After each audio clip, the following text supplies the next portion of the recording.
আমি পুলিশ মন্ত্রী, home minister হিসেবে লাস্ট ওয়ার্ড বলে গেলাম, একটা পুলিশের গায়ে যদি হাত পড়ে এই সরকার তার আইন প্রয়োগ করে যতদূর যেতে হয় হবে।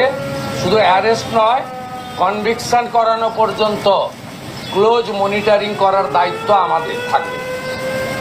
আর পুলিশের সমস্ত বন্ধুদের বলবো, বিএনএস যা বলেছে, আপনাকে ট্রেনিং পিরিয়ডে যা বলেছে, আপনার সুপিরিয়র যা অর্ডার দেবে অন স্পট আপনি চিন্তামুক্ত হয়ে করবেন।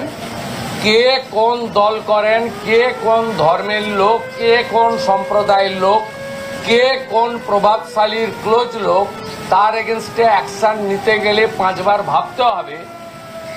আপনারা এই চিন্তা মুক্ত করুন। মাননীয় প্রধানমন্ত্রী বারে বারে বলেছেন, বেঙ্গলে ভয়ে আউট, ভরসা ইন।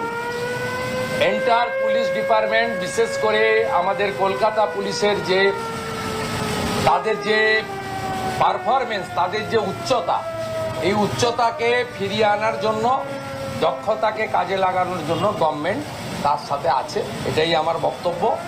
আমি খুব হ্যাপি এখানকার ইনভেস্টিগেটিং অফিসার এবং সুপিরিয়র পুলিশ অফিসাররা ইতিমধ্যে 40 জনকে গ্রেপ্তার করেছেন এবং নগরপাল নিজে এটাকে, আমাদের সিপি নিজে এটাকে মনিটরিং করছেন। লফুল অ্যাকশন আন্ডার বিএনএস যেটা করার দরকার, এটা আইনগতভাবে তারা করবে। সেটা as a chief minister, home minister আমি বলবো না। আইনে যা লেখা আছে সেই অনুযায়ী ব্যবস্থা হবে। একটা কথাই আমি বলে গেলাম, এটা জিরো টলারেন্স।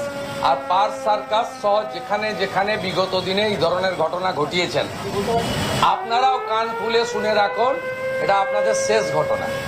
এরপরে আর কোনো এই